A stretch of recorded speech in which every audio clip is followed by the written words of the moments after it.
Hello everyone, स्वागत है आप सभी का हमारे यूट्यूब चैनल पर। आज है 2 फरवरी 2022 और आज की इम्पोर्टेंट करंट अफेयर्स हम शुरू करते हैं। चलिएगा फ्रेंड्स, फर्स्ट क्वेश्चन है हमारा कि फियरलेस गवर्नेंस पुस्तक किसके द्वारा लिखी गई है। फियरलेस गवर्नेंस ये पुस्तक किसके द्वारा लिखी गई है? तो ये पुस्तक लिखी गई है डॉक्टर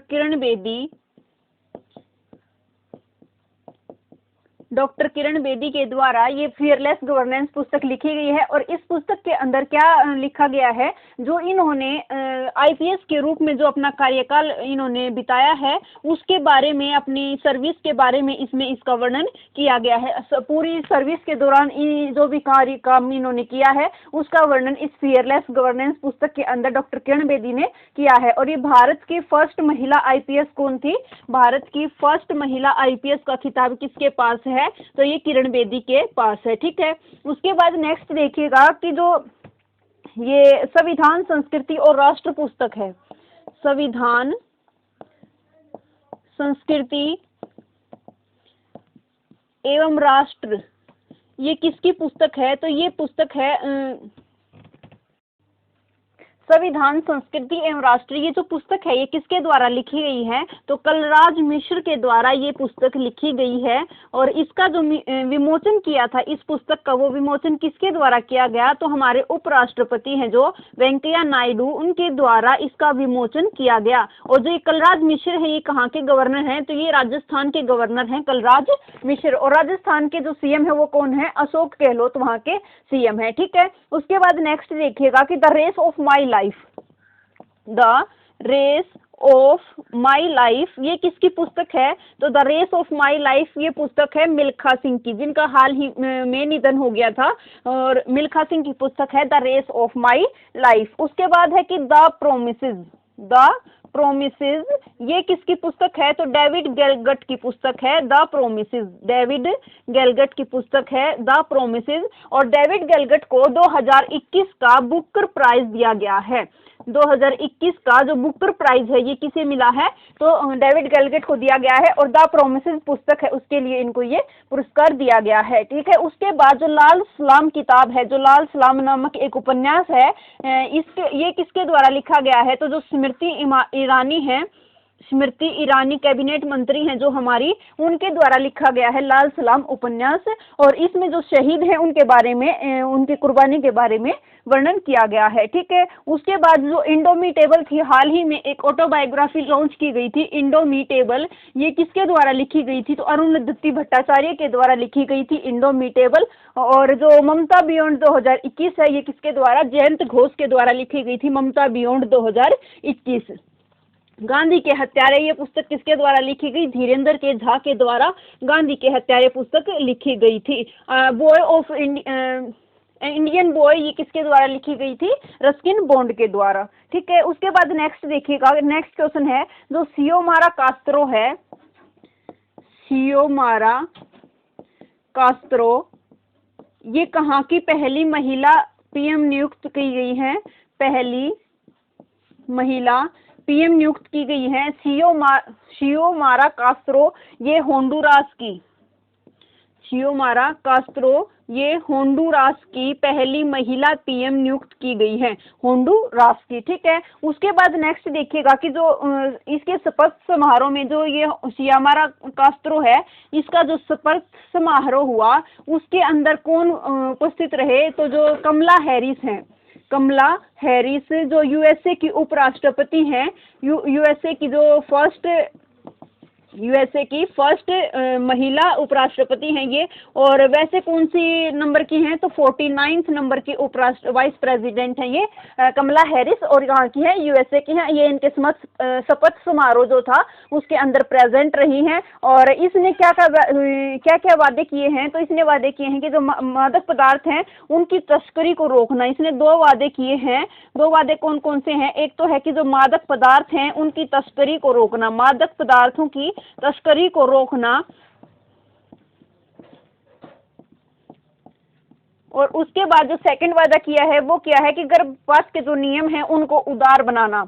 उनको गर्भपात के जो नियम है उनमें सुधार करके के नियम को उदार बनाना, इसका सेकंड को उदार बनाना, ये इनका लक्ष्य रहेगा। ठीक है, तो शियोमारा जो कास्त्रो ये कहाँ की पहली महिला पीएम नियुक्त हुई हैं?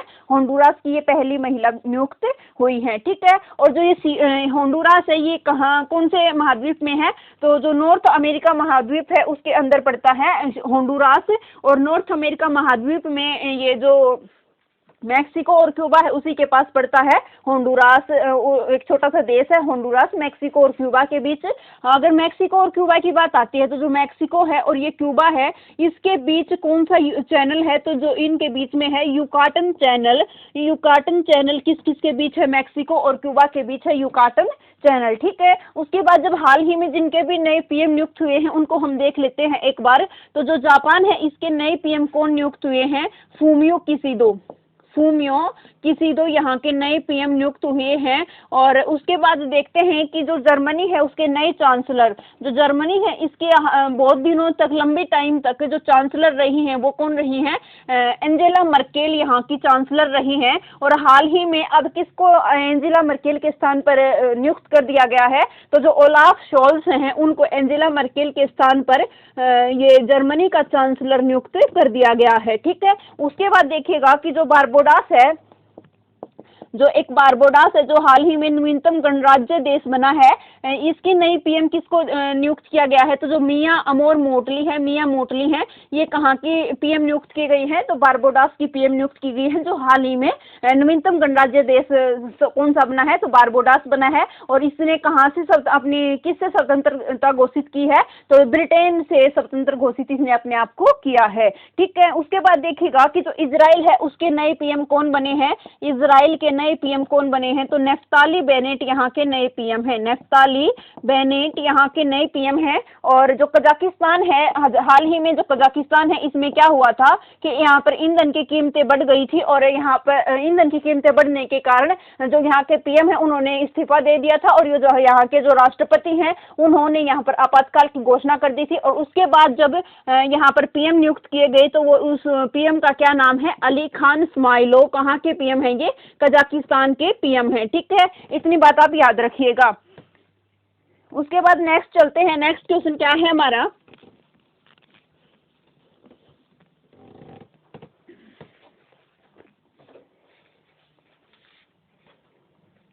नेक्स्ट है कि जो हवासोंग 12 ये एक बैलिस्टिक मिसाइल है। ये एक हवासोंग 12 एक बैलिस्टिक मिसाइल है, और इस मिसाइल का जो ये बैलिस्टिक मिसाइल है इसका सफल परीक्षण किसके द्वारा किया गया है? इसका सफल परीक्षण जो किया गया है ये नॉर्थ कोरिया के द्वारा इसका सफल परीक्षण किया गया है। नॉर्थ कोरिया के द्वारा सफल परीक्षण किया गया है। अब बात आती है नॉर्थ कोरिया की। तो नॉर्थ कोरिया और साउथ कोरिया के बीच कौन सा चैनल है? नॉर्थ कोरिया और साउथ कोरिया के बीच कौन सा चैनल है? तो जो 38 पैरेलल है ये किसके बीच है? नॉर्थ कोरिया और साउथ कोरिया के बीच 38 पैरेलल जो लाइन है वो किसके बीच है? नॉर्थ कोरिया और साउथ कोरिया के बीच। ठीक है, अब ये बात आती है इनकी। तो यूएसए और कनाडा के बीच कौन सी लाइन है? तो यूएसए और कनाडा के बीच है 49th पैरेलल जो लाइन है ये किसके बीच है? यूएसए और कनाडा के बीच है। उसके बाद देखते हैं कि जो ये हवासोंग 12 बैलिस्टिक मिसाइल है इसकी जो क्षमता है वो कितनी है? तो जो इसकी क्षमता है ये है 2000 किलोमीटर की इसकी क्षमता है। ठीक है, उसके बाद नेक्स्ट देखेगा कि जो जिरकोन मिसाइल है, जो ये जिरकोन है ये कहाँ की मिसाइल है? तो ये रूस की मिसाइल है। और ये कैसी मिसाइल है? तो हाइपरसोनिक मिसाइल है। एक जिरकोन एक हाइपरसोनिक मिसाइल है, और कहाँ की है? तो ये रूस की मिसाइल है जिरकोन। ठीक है, इतनी बात आप याद रखिएगा। उसके बाद देखिएगा कि जो एरो 3 है, ये एरो 3 क्या है? एरो 3 के क्या है? तो ये एक इजराइल का है, ये anti ballistic missile defence system है। ये क्या है? Anti missile ballistic defence system है। और ये कहाँ का है? तो ये है इजराइल का, ठीक है, इजराइल का है ये एरो 3। उसके बाद S-400 है। S-400 किसका है, तो रूस का एयर डिफेंस सिस्टम है जो S-400 है, और जिसकी क्षमता कितनी है, तो 400 किलोमीटर उसकी क्षमता है, ठीक है। और जो परले मिसाइल है ये क्या है, तो सरफेस टू सरफेस वार करने वाली पहली मिसाइल कौन सी है, ये परले मिसाइल है, और पहली बार इसका परीक्षण किया गया है। और परले की जो क्षमता है वो कितनी है, 150 से 500 किलोमीटर इसकी क्षमता है। उसके बाद एक और है जो ब्रह्मोस मिसाइल है। ब्रह्मोस है ये कैसी मिसाइल है, तो ये हाइपर सुपरसोनिक क्रूज मिसाइल है। ब्रह्मोस मिसाइल कैसी है, सुपरसोनिक क्रूज मिसाइल है, कौन सी, सुपरसोनिक क्रूज मिसाइल है ब्रह्मोस। और इसका जो निर्माण किया गया है कि कौन से दो देशों के द्वारा किया गया है, तो भारत और रूस के द्वारा इन ब्रह्मोस मिसाइल का निर्माण किया गया है। और इसका जो निर्यात है उसके लिए समझौता किसके साथ हुआ है, तो इसका समझौता 375 मिलियन डॉलर के में इसका समझौता हुआ है फिलीपींस के साथ, ठीक है, फिलीपींस के साथ इसका समझौता हुआ है ब्रह्मोस मिसाइल का। और जो ब्रह्मोस मिसाइल है इसकी जो स्पीड है वो कितनी है, तो 2.8 मैक ब्रह्मोस मिसाइल की स्पीड है। और ये जो ब्रह्मोस विनिर्माण केंद्र है, ब्रह्मोस विनिर्माण केंद्र है, इसकी स्थापना कहाँ पर की जा रही है, तो इसकी स्थापना नवाबों की नगरी लखनऊ के अंदर इसकी स्थापना की जा रही है। जो लखनऊ है ये कौन सी नदी के किनारे है, तो लखनऊ गोमती नदी के किनारे है। और किसकी कैपिटल है लखनऊ, तो यूपी की कैपिटल है लखनऊ, ठीक है। उसके बाद नेक्स्ट क्वेश्चन देखते हैं। नेक्स्ट क्या है कि 31 जनवरी 2022 को 31 जनवरी 2022 को कौन से आयोग ने अपना 50वां स्थापना कौन से आयोग ने अपना 30वां स्थापना दिवस मनाया है, तो 30वां स्थापना दिवस मनाया गया है कब, 31 जनवरी 2022 को। तो ये किसका है, राष्ट्रीय जो महिला आयोग है इसका स्थापना दिवस मनाया गया है, राष्ट्रीय महिला आयोग का, राष्ट्रीय महिला आयोग का 30वां स्थापना दिवस मनाया गया है। इसका मतलब जो इसकी स्थापना है वो कब होती है, तो 31 जनवरी 1992 को इसकी स्थापना होती है। और कौन से एक्ट के तहत होती है, इसकी स्थापना होती है 1990 के एक्ट के तहत इसकी स्थापना होती है 31 जनवरी 1992 को। और अभी हाल ही में 31 जनवरी 2022 को इसका 30वां स्थापना दिवस मनाया गया है। अब इसकी स्थापना अगर एक्ट के तहत होती है तो ये एक विधिक आयोग है, मतलब ये एक लीगल बॉडी है, इसका ये संवैधानिक बॉडी नहीं है, तो ये एक लीगल बॉडी है ना कि संवैधानिक बॉडी है, मतलब इसका संविधान में कहीं पर भी जिक्र नहीं है, ठीक है। उसके बाद देखिएगा कि इसके अध्यक्ष वर्तमान में जो इसकी अध्यक्ष हैं वो कौन है, तो वर्तमान में इसकी अध्यक्ष हैं रेखा शर्मा। और जो इसकी पहली महिला अध्यक्ष थी वो कौन थी, तो जयंत पाटिल इसकी पहली अध्यक्ष थी। पहली अध्यक्ष कौन थी इसकी, जयंत पाटिल इसकी पहली अध्यक्ष थी, ठीक है। इतनी बात आप याद रखिएगा, जयंत पाटिल। उसके बाद नेक्स्ट देखिएगा कि जो ये राष्ट्रीय महिला आयोग है इसने क्या किया है, महिलाओं की जो राजनीतिक भागीदारी है, महिलाओं की राजनीतिक जो राजनीतिक भागीदारी है उसको बढ़ावा देने के लिए, उसको बढ़ाने के लिए इन्होंने कौन सा जो अभियान है वो लॉन्च किया है, तो सी इज द चेंज मेकर, ये इन्होंने अभियान लॉन्च किया है, सी इज द चेंज मेकर। ये इन्होंने जो अभियान है वो कैंपेन है ये चलाया है, किसके द्वारा, राष्ट्रीय महिला आयोग के द्वारा ये चलाया गया है, ठीक है। इतनी बात याद रखिएगा। उसके बाद है कि जो राष्ट्रीय मानवाधिकार आयोग है उसकी स्थापना कब होती है, तो उसकी स्थापना भी 1992 के द्वारा 1992 के एक्ट के तहत होती है, राष्ट्रीय मानवाधिकार आयोग की। और जो उसके अध्यक्ष है वो कौन है, अरुण कुमार मिश्रा जो है वो उसके अध्यक्ष हैं, ठीक है। और उसके बाद नेक्स्ट देखिएगा, नेक्स्ट क्वेश्चन क्या है हमारा, नेक्स्ट है कि जो ओडिशा ओपन है बैडमिंटन टूर्नामेंट है ये किसने जीता है, Odisha open badminton tournament,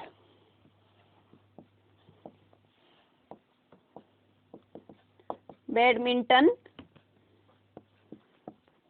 tournament ये किसने जीता है, तो महिला वर्ग के अंदर जो इसका खिताब जीता है वो जीता है उन्नति हुड्डा ने। महिला वर्ग में जो इसका खिताब जीता है ये किसने जीता है, उन्नति हुड्डा ने इसका महिला वर्ग में खिताब जीता है। और ये कहाँ से बिलोंग करती हैं, भारत से ही बिलोंग करती है उन्नति हुड्डा। और सबसे युवा खिलाड़ी हैं उन्नति हुड्डा, ये कितनी साल की हैं, तो 14 साल की हैं जो ये उन्नति हुड्डा हैं। और इन्होंने ओडिशा ओपन बैडमिंटन महिला वर्ग का खिताब इन्होंने अपने नाम कर लिया है। उसके बाद देखिएगा कि इसमें पुरुष वर्ग में किसने जीता है, तो पुरुष में जीता है किरण जॉर्ज के द्वारा ये जीता गया है, किरण जॉर्ज के द्वारा जीता गया है।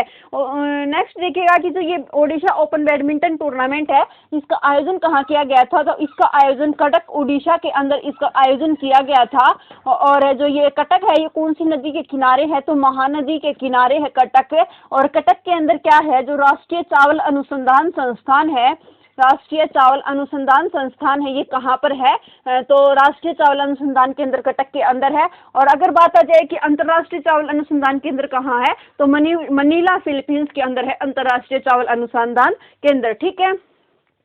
उसके बाद जो हाल ही में कुछ इम्पोर्टेंट कप हुए थे उनके बारे में देख लेते हैं, जो टूर्नामेंट हुए हैं उनके बारे में देखते हैं कौन कौन से हुए हैं। तो जो ये इंडियन ओपन बैडमिंटन 2022 है, इंडियन ओपन बैडमिंटन 2022 है, ये इसका विजेता कौन है, तो इसका विजेता है लक्ष्य सेन ने इसको जीता है, लक्ष्य सेन इसका विजेता है। ठीक है। उसके बाद देखिएगा कि जो कुछ इम्पोर्टेंट कप देखते हैं किससे रिलेटेड, कौन सा कप है, कौन से गेम से रिलेटेड है।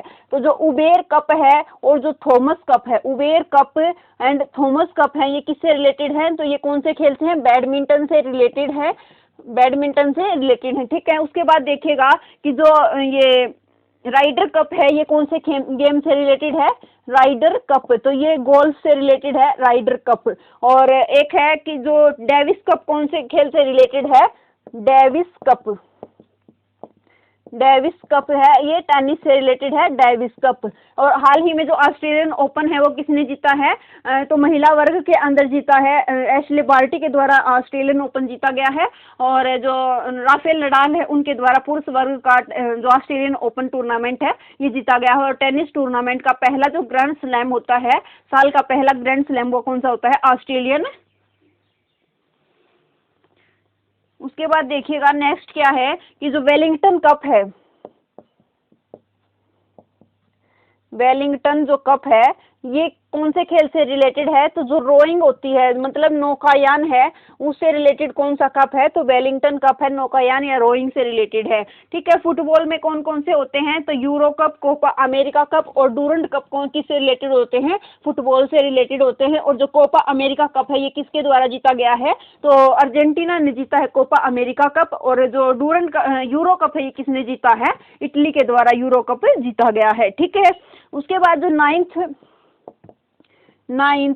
वुमेन आइस हॉकी चैंपियनशिप है, इसका आयोजन कहाँ पर किया गया, आइस हॉकी चैंपियनशिप इसका आयोजन कहाँ किया गया, तो इसका आयोजन किया गया हिमाचल प्रदेश के अंदर। और इस ये जीता किसने है, तो लद्दाख के द्वारा ये जीता गया है। ठीक है। और अगर देखें तो मैन आइस हॉकी चैंपियनशिप जो हुई थी उसका आयोजन कहाँ किया गया था, आइस हॉकी चैंपियनशिप इसका आयोजन कहाँ किया गया, तो लद्दाख के अंदर इसका आयोजन किया गया। और ये जीती कौन थी, मतलब विजेता कौन था इसका, तो ITBP जो है ये इसके द्वारा ये जीती गई थी मेंस आइस हॉकी चैंपियनशिप। उसके बाद नेक्स्ट देखेगा कि जो world games athlete of the year है ये किसे दिया गया है, world games athlete of the year, athlete of the year ये किसे दिया गया है 2021 का, तो जो PR श्रीजेश है, PR श्रीजेश इनको दिया गया है world games athlete of the year. और 2019 के अंदर ये किसको दिया गया था, तो रानी रामपाल को ये दिया गया था world games athlete of the year 2019 का। और जो ये रानी रामपाल है ये इंडियन हॉकी टीम की कैप्टन थी और इन्होंने हाल ही में मतलब संन्यास मतलब अब एक जो ये होगा हॉकी वर्ल्ड कप होगा जो उसके लिए इन्होंने छुट्टी ले ली है। और इनके स्थान पर कौन बना दी गई है, तो जो Savita Punia Indian hockey team की जो गोलकीपर थी उनको, सविता पुनिया को रानी रामपाल की जगह पर बना दिया गया है, कैप्टन बना दिया गया है। ठीक है। उसके बाद है कि जो FIH हॉकी वर्ल्ड कप है ये कहाँ पर होगा, FIH हॉकी वर्ल्ड कप है ये कहाँ पर आयोजन होगा, इसका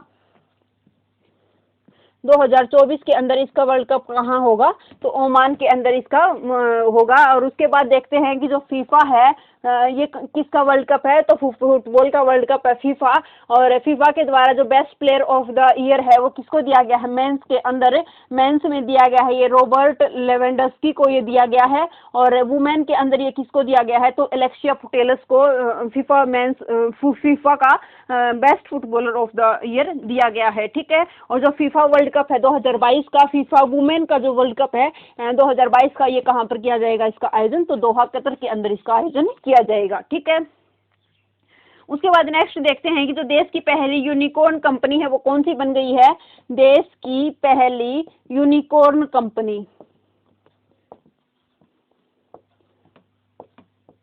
तो देश की जो पहली, यूनिकॉर्न का मतलब होता है बड़ा स्टार्टअप, यूनिकॉर्न का मतलब होता है बड़ा स्टार्टअप। और यूनिकॉर्न के मामले में भारत की जो रैंक है वो कौन सी रैंक है, तो भारत की 3rd रैंक है। इसमें टॉप यूएसए और 2nd नंबर पर चाइना है, और यूनिकॉर्न के मामले में 3rd नंबर पर हमारा भारत आता है। तो देश की जो पहली यूनिकॉर्न कंपनी बनी है वो कौन सी बनी है, तो Chennai super Kings, Chennai super Kings जो है ये हमारी देश की पहली ये यूनिकॉर्न कंपनी बन गई है। ठीक है, और ये जो चेन्नई सुपर किंग्स है इसकी ये पहली यूनिकॉर्न कंपनी कैसे बनी है, क्योंकि जो बाजार में इसकी कितने करोड़ की हिस्सेदारी हो गई है, तो बाजार में इसकी 7600 करोड़ की हिस्सेदारी हो गई है, 7600 करोड़ की हिस्सेदारी हो गई है इसकी बाजार में, और इसीलिए ये देश की पहली यूनिकॉर्न कंपनी बन गई है। जो चेन्नई सुपर किंग्स है ये आईपीएल की 4 बार विजेता है, 4 बार विजेता है। और आईपीएल जो 2021 का आयोजन हुआ था, 2021 में जो आईपीएल हुए थे उसमें भी विजेता कौन थी, तो ये 14th एडिशन के थे आईपीएल। और इनका जो ये आयोजन किया गया था ये कहाँ, यूएई संयुक्त अरब अमीरात के अंदर इसका आयोजन किया गया था। और इसमें विजेता कौन थी, तो चेन्नई जो सुपर किंग्स है इसके अंदर विजेता थी, चेन्नई सुपर किंग्स इसमें विजेता थी। ठीक है, और इसका स्पॉन्सरशिप किसके पास थी, तो वीवो के पास इसकी स्पॉन्सरशिप थी। ठीक है, और इसमें पर्पल कैप किसके द्वारा जीती गई, तो हर्षद पटेल के द्वारा पर्पल कैप जीती। और जो ऑरेंज कैप है वो किसने जीती, तो ऋतुराज गायकवाड़ के द्वारा ऑरेंज कैप जीती गई। ठीक है, उसके बाद देखते हैं कि जो आईपीएल 2022 है, आईपीएल 2022 और 23 है, इसके लिए जो टाटा ग्रुप है इसके पास क्या गई है, टाइटल स्पॉन्सरशिप किसको मिली है, टाटा ग्रुप को मिली है। और जो आईपीएल 2022 है इसके अंदर टोटल कितनी टीम पार्टिसिपेट करेंगी, तो 10 टीम टोटल इसके अंदर पार्टिसिपेट करेंगी। 2 नई टीम है, पहले 8 होती थी, अब आईपीएल 2022 में 10 टीम इसमें पार्टिसिपेट करेंगी। एक होगी लखनऊ और एक होगी हैदराबाद, अहमदाबाद, लखनऊ और अहमदाबाद इसके अंदर पार्टिसिपेट करेंगी 2 नई टीम। और जो लखनऊ है इसका ऑफिशियल नाम की घोषणा हो गई है, लखनऊ का जो ऑफिशियल नाम है ये क्या है, लखनऊ सुपर जायंट्स इसका ऑफिशियल नेम है। ठीक है, ये बात आप याद रखिएगा। और जो आईपीएल है इसको सर्वाधिक बार कौन सी टीम ने जीता है, तो जो मुंबई इंडियंस है उसने इसको सर्वाधिक बार 5 बार जीता है आईपीएल को। और आईपीएल जो 2021 में थे इसमें सबसे महंगे खिलाड़ी कौन थे, क्रिस मॉरिस, जिसको राजस्थान रॉयल्स के द्वारा खरीदा गया था, ये सबसे महंगे खिलाड़ी थे। ठीक है, उसके बाद नेक्स्ट देखिएगा, नेक्स्ट क्या है कि जो नई बैंक नोट प्रिंटिंग लाइन है, नई बैंक नोट प्रिंटिंग लाइन, नई बैंक नोट प्रिंटिंग लाइन है, ये कहाँ पर खोली गई है, तो ये 2 स्टार्ट की गई हैं, एक तो नासिक महाराष्ट्र के अंदर और एक देवास मध्य प्रदेश में, नासिक महाराष्ट्र में और एक देवास मध्य प्रदेश में नई bank note printing line start की गई है। और ये किसके द्वारा स्थापित की गई है, तो जो security printing and minting corporation of India है, security printing and minting corporation of India limited जो है, ये एक मिनी रतन कंपनी है। तो ये किसके द्वारा खोली गई है, ये security printing and minting corporation of India limited के द्वारा ये स्थापित की गई है नई बैंक नोट प्रिंटिंग लाइन। कहाँ पर, ये नासिक और देवास के अंदर, नासिक महाराष्ट्र में और देवास मध्य प्रदेश के अंदर। जो security printing and minting corporation है ये एक मिनी रत्न कंपनी है। और हमारे देश में कितनी 4 बैंक नोट हैं, 4 बैंक नोट प्रिंटिंग प्रेस हैं, 4 बैंक नोट प्रिंटिंग प्रेस हैं। ये कहाँ कहाँ पर, जहाँ पर नोट छपते हैं तो कौन कौन सी हैं? ये नासिक महाराष्ट्र के अंदर, नासिक महाराष्ट्र में है, और एक देवास मध्य प्रदेश में, देवास मध्य प्रदेश में, और एक है मैसूर कर्नाटक के अंदर, और एक है जो साल्वोनी वेस्ट बंगाल के अंदर, साल्वोनी वेस्ट बंगाल में है। ये 4 हैं जो ये बैंक नोट प्रिंटिंग प्रेस हैं भारत के अंदर, जहाँ पर नोट छपते हैं। ठीक है, उसके बाद नेक्स्ट देखिएगा कि जो ग्रेट बैरियर रीफ है, इसका हाल ही में जो चर्चा में रही है, ग्रेट बैरियर रीफ ये कहाँ से बिलोंग करती है, इसका संबंध कहाँ से है? तो जो ग्रेट बैरियर रीफ है ये ऑस्ट्रेलिया के अंदर है, और इसमें जो ये ग्रेट बैरियर रीफ है इसको 1981 में यूनेस्को के द्वारा वर्ल्ड हेरिटेज साइट घोषित किया गया था। यूनेस्को के द्वारा विश्व धरोहर इसको घोषित किया गया था, 1981 में इसको घोषित किया गया। और अब हाल ही में क्या किया गया कि जो ये ग्रेट बैरियर रीफ है, ग्रेट बैरियर रीफ है, इसको हिंदी में क्या कहते हैं? महान प्रवाल भित्ति इसको हिंदी में कहते हैं। और ये जो है ये क्या है कि ये मतलब पर्यटक जो हैं उनके लिए आकर्षण का केंद्र है ऑस्ट्रेलिया के अंदर। और इसमें क्या हुआ? कोरल ब्लीचिंग हो गई, कोरल ब्लीचिंग हो गई, कोरल ब्लीचिंग हो गई, जिसके कारण क्या हुआ कि जो पर्यटन है उस पर पर्यटन पर बुरा प्रभाव पड़ा। कोरल ब्लीचिंग होने के कारण इस पर पर्यटन पर बुरा प्रभाव पड़ा, और यूनेस्को ने इसको क्या किया? खतरे की सूची में डाल दिया, खतरे की सूची में डाल दिया। ठीक है, और अब क्या किया है? ऑस्ट्रेलिया को चुनौती दी है कि ऑस्ट्रेलिया ने इस पर खतरे की सूची से बाहर निकालने के लिए $700 मिलियन का खर्चा अब कौन करेगा? इस पर $700 मिलियन का खर्च करेगा अब इस पर ऑस्ट्रेलिया। ठीक है, ऑस्ट्रेलिया खर्च करेगा। तो इतनी बात आप याद रखिएगा ऑस्ट्रेलिया के बारे में। ऑस्ट्रेलिया की कैपिटल क्या है? तो कैनबरा ऑस्ट्रेलिया की कैपिटल है, और यहाँ की करेंसी क्या है? डॉलर यहाँ की करेंसी है। और ऑस्ट्रेलिया में मरुस्थल कौन कौन से हैं? तो सिम्पसन, गिब्सन, और कौन सा है? तो ग्रेट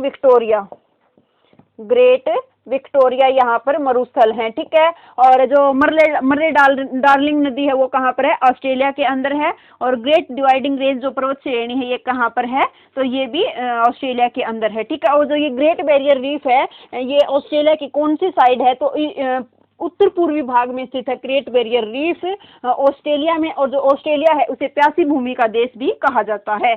ठीक है, उसके बाद नेक्स्ट चलते हैं कि जो भारत है, भारत में जो प्रवाल भित्ति से कौन सा द्वीप बना है? तो जो लक्षद्वीप है, ये किससे बना है? तो प्रवाल भित्ति से बना द्वीप है ये भारत के अंदर, लक्षद्वीप। और जो समुद्री वर्षावन है ये किसे कहा जाता है? समुद्री वर्षावन किसे कहा जाता है?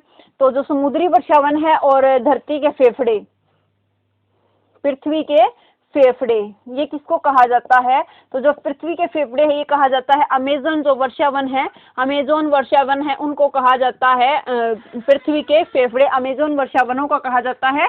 और समुद्री वर्षावन कहा जाता है कोरल को, प्रवाल को जो है वो समुद्री वर्षावन कहा जाता है। और हाल ही में ऑस्ट्रेलिया से रिलेटेड कौन थी? तो जो ऑस्ट्रेलियन ओपन महिला वर्ग का खिताब जिन्होंने जीता है, एशले बार्टी, वो कहाँ से बिलोंग करती हैं? तो ऑस्ट्रेलिया से बिलोंग करती हैं। और ऑस्ट्रेलिया की जो न्यायाधीश हैं हिलेरी चार्ल्सवर्थ, उनको आईसीजे जो इंटरनेशनल कोर्ट ऑफ जस्टिस है उसमें न्यायाधीश के रूप में नियुक्त किया गया है। ठीक है, उसके बाद नेक्स्ट देखते हैं कि जो आर्थिक समीक्षा है, आर्थिक समीक्षा हाल ही में जारी हुई है, किसके द्वारा पेश की गई है उसके बारे में सब कुछ देखते हैं। तो जो आर्थिक समीक्षा है ये कब आती है? आर्थिक समीक्षा ये कब आती है? तो जो बजट है, बजट से एक दिन पहले बजट से आती है आर्थिक समीक्षा। और ये कब आई है? तो 31 जनवरी को आई है, 31 जनवरी 2022 को पेश की गई है आर्थिक समीक्षा। ठीक है, ये किसके द्वारा जारी की जाती है? तो जो वित्त मंत्रालय है उसके द्वारा ये जारी की जाती है। हाल ही में वित्त मंत्री कौन है? तो जो निर्मला सीतारमण है वे हमारी हाल ही में वित्त मंत्री हैं, निर्मला सीतारमण। ठीक है, और ये किसके द्वारा तैयार की जाती है? तो जो चीफ इकोनॉमिक एडवाइजर होता है, चीफ इकोनॉमिक जो एडवाइजर होता है उसके द्वारा ये तैयार की जाती है। और चीफ इकोनॉमिक एडवाइजर कौन नियुक्त किए गए हैं, तो जो अनंत नागेश्वरन है उनको क्या किया गया है, चीफ इकोनॉमिस्ट एडवाइजर नियुक्त किया गया है। ठीक है, उसके बाद देखिएगा कि ये जो आर्थिक समीक्षा है इसके अंदर क्या किया जाता है कि जो पिछला वर्ष है, पिछले वर्ष में जो बजट में जो भी आंकड़े बताए गए थे उनको हमने कितना पूरा किया गया है उसकी समीक्षा जो है इसके अंदर की जाती है, उसके आंकड़े इसके अंदर बताए जाते हैं। और जो 2022 के अंदर जो आर्थिक समीक्षा है इसकी थीम क्या है, तो जो त्वरित दृष्टिकोण है इसकी थीम है। 2022 की आर्थिक समीक्षा जो है उसकी त्वरित दृष्टिकोण इसकी थीम है। ठीक है, अब देखते हैं कि जो 2021 और 22 में जो जीडीपी ग्रोथ रेट का जो अनुमान लगाया था, 2021-22 में जो जीडीपी ग्रोथ रेट का अनुमान लगाया था, ये कितना लगाया था, ग्रोथ रेट का जो अनुमान था ये कितना था, 9.2% था जीडीपी ग्रोथ रेट का अनुमान। और उसके बाद जो 2022-23 के लिए जो अनुमान लगाया है ये कितना लगाया है, तो 8.5% जो है ये 2022-23 के लिए जीडीपी ग्रोथ रेट का अनुमान लगाया गया है। और जो 2025 में इकोनॉमी कितनी पहुंचानी है, तो $5 ट्रिलियन के पास पहुंचानी है। $5 ट्रिलियन क्या पहुंचानी है, 2025 तक जो इकोनॉमी है ये कितनी पहुंचा देनी है, तो $5 ट्रिलियन, $5 ट्रिलियन ये क्या पहुंचा देनी इकोनॉमी। और 5 ट्रिलियन मतलब ट्रिलियन में कितनी जीरो होंगी, 10 टू पावर 12, 5 × 10 टू पावर 12 इतनी हमारी इकोनॉमी होनी चाहिए 2025 तक। और इतनी इकोनॉमी को हम कब अचीव कर सकेंगे, जब हम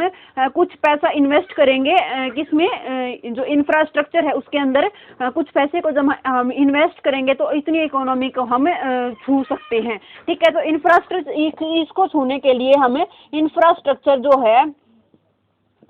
इंफ्रास्ट्रक्चर जो है बिजली पानी सड़क, उसके लिए हमें कितने जो ट्रिलियन डॉलर हैं वो हमें खर्च करने पड़ेंगे, तो $1.4 ट्रिलियन हमें खर्च करने पड़ेंगे। ठीक है, इन्वेस्ट करने पड़ेंगे इंफ्रास्ट्रक्चर के अंदर, तब जाकर हम इतनी इकोनॉमी को $5 ट्रिलियन की इकोनॉमी को अचीव कर सकेंगे 2025 तक। ठीक है, उसके बाद देखिएगा कि जो ये हमारी अर्थव्यवस्था है इसके 3 सेक्टर होते हैं। इकोनॉमी में 3 सेक्टर होते हैं जो सबसे इम्पोर्टेंट रोल अदा करते हैं। फर्स्ट प्राइमरी सेक्टर होता है। प्राइमरी सेक्टर में कौन है, तो जो कृषि आती है ये प्राइमरी सेक्टर के अंदर आती है। और जो सेकेंडरी सेक्टर है इसमें उद्योग वगैरह आते हैं, जो इंडस्ट्रीज वगैरह होती हैं ये सेकेंडरी सेक्टर में। और जो टर्शरी सेक्टर है इसके अंदर जो सेवा सेक्टर है, मतलब जो नौकरी वगैरह है, सर्विस सेक्टर है, ये थर्ड सेक्टर होता है, टर्शरी सेक्टर होता है। तो जो ये टर्शरी सेक्टर है ये सबसे ज्यादा इकोनॉमी को सबसे ज्यादा कौन बढ़ाता है, टर्शरी सेक्टर। और सबसे कम योगदान किसका होता है, तो प्राइमरी सेक्टर का सबसे कम योगदान होता है। ठीक है, और इसमें देखिएगा कि जो इसमें वृद्धि का जो अनुपात है वो वृद्धि का जो अनुमान लगाया गया है वो कौन से में कितना लगाया गया है, तो जो कृषि क्षेत्र है इसके अंदर 3.9% वृद्धि का अनुमान 3.9% वृद्धि का अनुमान इसमें लगाया गया है कृषि प्राइमरी सेक्टर के अंदर। और जो सेकेंडरी सेक्टर है इसमें कितना अनुमान लगाया गया है, तो 11.8% वृद्धि का अनुमान इसमें लगाया गया है। और जो टर्शियरी सेक्टर है इसके अंदर 8.2% वृद्धि का अनुमान लगाया गया है। ठीक है, और जो छिपी और प्रच्छन्न बेरोजगारी होती है वो कौन से सेक्टर में होती है, तो छिपी हुई या प्रच्छन्न बेरोजगारी होती है प्राइमरी सेक्टर के अंदर। और जो प्रच्छन्न बेरोजगारी होती क्या है, जैसे कि जो कृषि क्षेत्र होता है उसमें जो भी अगर एक बंदे का काम होता है तो उसमें पूरा का पूरा परिवार जो है वो इन्वॉल्व होता है उस काम के अंदर। जिस काम को एक बंदा भी पूरा कर सकता है ना, उस काम को करने के लिए पूरा का पूरा परिवार लगता है, तो इसी को हम क्या कहते हैं, छिपी हुई या प्रच्छन्न बेरोजगारी हम इसको कहते हैं। ठीक है, इतनी बात आप याद रखिएगा। और जो फिस्कल डेफिसिट है, फिस्कल डेफिसिट का जो अनुमान लगाया गया है ये कितना है, तो जो फिस्कल डेफिसिट है, फिस्कल डेफिसिट हम क्या मानेंगे, उधार। जो बाजार का उधार है, बाजार की जो उधार है उसको ही हम क्या बोलते हैं, फिस्कल डेफिसिट बोलते हैं, फिस्कल डेफिसिट बोलते हैं। और ये कितने का अनुमान है, तो 6.8%। जो जीडीपी का 6.8% क्या है 2022-23 के लिए फिस्कल डेफिसिट का अनुमान लगाया गया है। ठीक है, और जो इन्फ्लेशन है, इन्फ्लेशन मतलब मुद्रास्फीति या फिर जो महंगाई होती है, इन्फ्लेशन हम उसको कहते हैं। जैसे कि जो मांग है वो कम हो जाए, वस्तु की जो डिमांड है वो कम हो जाए और उसका रेट जो है वो बढ़ जाए, तो उसका इन्फ्लेशन की वो आ जाएगी, स्थिति आ जाएगी, इन्फ्लेशन की स्थिति हो जाएगी। और ये कितने टाइप की होती है, तो दो टाइप की होती है, CPI और WPI। जो CPI ही एक कंज्यूमर प्राइस इंडेक्स होता है और जो WPI है ये होल प्राइस इंडेक्स होता है। ये तो थोक विक्रेता के लिए और ये उपभोक्ता के लिए, ठीक है। और जो कंज्यूमर प्राइस इंडेक्स है इसमें कितना बताया गया है, तो 5.2% इसमें कंज्यूमर के लिए बताया गया है और जो होल प्राइस इंडेक्स है इसमें 12.5 बताया गया है 2021-22 के लिए, ठीक है। इतनी बात याद रखिएगा। उसके बाद देखते हैं कि जो साबरमती रिवर फ्रंट है, साबरमती रिवर फ्रंट है उस पर मिट्टी के कुल्हड़ों से बने महात्मा गांधी का जो साबरमती रिवर फ्रंट है, इस पर क्या किया गया है कि जो महात्मा गांधी का जो फोटो है उसका, महात्मा गांधी का जो भित्ति चित्र है उसका अनावरण किया गया है। महात्मा गांधी के भित्ति चित्र का अनावरण किया गया है। और खास बात यह है कि जो ये भित्ति चित्र है ये किसका बना हुआ है, तो मिट्टी के कुल्हड़ों का ये बना हुआ है, मिट्टी के कुल्हड़ों का ये बना हुआ है, ठीक है। ये भित्ति चित्र बना हुआ है और इसका अनावरण किसके द्वारा किया गया है, तो इसका अनावरण किया गया है हमारे गृह मंत्री अनिल विज के द्वारा इसका अनावरण किया गया है, ठीक है। साबरमती रिवर फ्रंट पर जो महात्मा गांधी है उन्होंने 1915 के अंदर जो साबरमती आश्रम की स्थापना की थी वो किस नदी के किनारे की थी, तो साबरमती आश्रम के, साबरमती जो नदी है उसके किनारे ही साबरमती आश्रम की स्थापना की गई थी महात्मा गांधी के द्वारा। और जो महात्मा गांधी ने दांडी मार्च जो स्टार्ट की थी वो कहाँ से की थी, तो साबरमती आश्रम से ही उन्होंने दांडी मार्च शुरू की थी, ठीक है। 12 मार्च को स्टार्ट की और उन्होंने 6 अप्रैल को ये नमक तोड़ो कानून उन्होंने बनाया था, ठीक है। उसके बाद नेक्स्ट देखिएगा, और ये कहाँ पर की है, तो गुजरात के अंदर ये साबरमती रिवर फ्रंट पर ये की है। गिर नेशनल पार्क कहाँ पर है, तो गुजरात के अंदर है और ये किसके लिए फेमस है, तो एशियाई शेर के लिए फेमस है, गिर राष्ट्रीय उद्यान। नेक्स्ट है कि जो टेरापे है, टेरापे और एनपीसीआई है इनके बीच में एक समझौता हुआ है। टेरापे और एनपीसीआई के बीच साझेदारी हुई है कैशलेस लेन देन को, जो कैशलेस जो लेन देन है उसको बढ़ावा देने के लिए, कैशलेस लेन देन को जो बढ़ावा है वो देने के लिए किन किन के बीच में समझौता हुआ है, जो टेरापे और एनपीसीआई है इनके बीच में समझौता हुआ है। अब बात आती है टेरापे की, तो जो टेरापे है इसकी स्थापना कब होती है, 2015 के अंदर इसकी स्थापना होती है और इसका हेडक्वार्टर कहाँ पर है, तो जो एम्स्टर्डम है नीदरलैंड के अंदर इसका हेडक्वार्टर है, एम्स्टर्डम नीदरलैंड में। और जो एम्स्टर्डम नीदरलैंड है यहाँ पर क्या बनाया गया है, दुनिया का पहला कैनाल लॉक कहाँ पर बनाया गया है, ये एम्स्टर्डम नीदरलैंड के अंदर बनाया गया है, ठीक है। नेक्स्ट देखिएगा कि जो बाबा इकबाल सिंह हैं उनका हाल ही में निधन हो गया है। बाबा इकबाल सिंह इनका निधन हो गया है। ये क्या थे, तो ये एक शिक्षाविद थे और इनका हाल ही में क्या हो गया है, निधन हो गया है। और ये क्यों फेमस है, क्योंकि 2022 के अंदर इनको क्या मिला है, पद्मश्री अवार्ड से इनको नवाजा गया है। 2022 के अंदर शिक्षा के क्षेत्र में बेहतरीन काम करने के लिए इनको 2022 में पद्मश्री अवार्ड दिया गया है और हाल ही में इनका निधन हो गया है, ठीक है। तो बाबा इकबाल सिंह को याद रखना। उसके बाद है कि जो मिस यूएसए 2019 थी, मिस यूएसए 2019 इनका भी हाल ही में क्या हो गया है, निधन हो गया है। और इनका नाम क्या है, तो इनका नाम है चेस्ली क्रिस्ट इनका नाम है और इनका हाल ही में निधन हो गया है। ये मिस यूएसए 2019 थी, ठीक है। नेक्स्ट देखेगा कि जो बिग बॉस सीजन 15 है इसकी ट्रॉफी किसने जीती है, बिग बॉस सीजन 15, जो बिग बॉस सीजन 15 है ये इसकी ट्रॉफी किसने जीती है, तो जो तेजस्वी प्रकाश है उन्होंने इसकी ट्रॉफी जीती है। और इसके अंदर जो फर्स्ट रनर अप रहे हैं वो कौन रहे हैं, प्रतीक सहजपाल इसके अंदर फर्स्ट रनर अप रहे हैं। और जो सेकंड रनर अप रहे हैं इसमें वो कौन रहे हैं, तो जो कर्ण कुंद्रा है इसके अंदर सेकंड रनर अप रहे हैं, कर्ण कुंद्रा। और जो फर्स्ट रनर अप है वो मैंने आपको बता दिया है कौन है, प्रतीक सहजपाल इसके फर्स्ट रनर अप हैं। और जो विजेता है वो कौन है, तो तेजस्वी प्रकाश इसके विजेता हैं बिग बॉस सीजन 15 के, ठीक है। उसके बाद देखिएगा कि जो भारत का पहला बुद्धिमान संदेशवाहक पोस्ट है ये लॉन्च किया गया है किसके द्वारा, तो जो पेटीएम मनी जो कंपनी है इसके द्वारा क्या लॉन्च किया गया है, तो भारत का पहला बुद्धिमान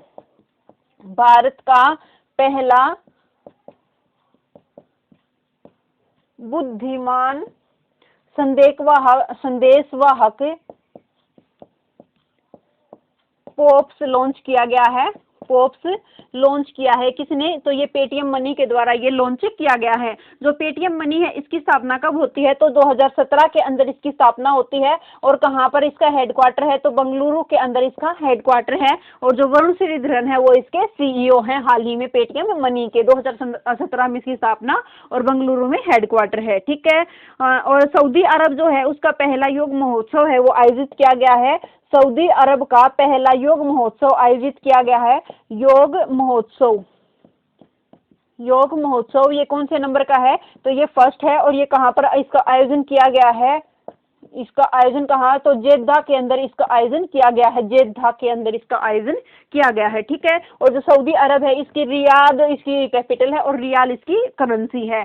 उसके बाद है कि जो लंबी दूरी वाली यात्री बसें हैं उनमें फायर अलार्म है वो लगाना अनिवार्य कर दिया है। लंबी दूरी वाली जो बसें हैं उनमें फायर अलार्म ये अनिवार्य कर दिया है। ये किसके द्वारा अनिवार्य किया गया है? तो जो सड़क एवं परिवहन मंत्री हैं नितिन गडकरी के द्वारा ये फायर अलार्म लंबी यात्रा के बसों में ये अनिवार्य कर दिया गया है। ठीक है। जो स्पितुक गुस्टर फेस्टिवल है ये कहाँ से रिलेटेड है? तो लद्दाख के अंदर ये शुरू किया गया है। और लद्दाख के एलजी कौन है? तो आर.के. माथुर यहाँ के एलजी हैं। और जो गेम्स 24/7 जो ये कंपनी है एक गेम की कंपनी है इसने अपना हाल ही में किसको ब्रांड एम्बेसडर नियुक्त किया है? तो जो ऋतिक रोशन है उनको इसने हाल ही में अपना ब्रांड एम्बेसडर नियुक्त किया है। अगर बात आती है ब्रांड एम्बेसडर की तो जो गुड डॉट कंपनी है इसने अपना ब्रांड एम्बेसडर किसको नियुक्त किया है? तो नीरज चोपड़ा जी को इसने अपना ब्रांड एम्बेसडर गुड डॉट ने नियुक्त किया है। और जो रियलमी है उसको किसने? रियलमी ने किसको किया है? तो के.एल. राहुल को रियलमी ने किया है। और किनारा जो कैपिटल है उसको किसने किया है? तो रविंद्र जो जडेजा है उसको किनारा कैपिटल ने किया है। और हुंडई मोटर्स अदिति अशोक ने को किया है। फिनो पेमेंट बैंक के कौन बनाए गए हैं? तो पंकज त्रिपाठी फिनो पेमेंट बैंक के बनाए गए हैं। ठीक है। आज के लिए इतना ही फ्रेंड्स, मिलते हैं नेक्स्ट वीडियो में। आपको वीडियो कैसी लगी लाइक शेयर और कमेंट करके जरूर बताइएगा। Thank you, bye bye.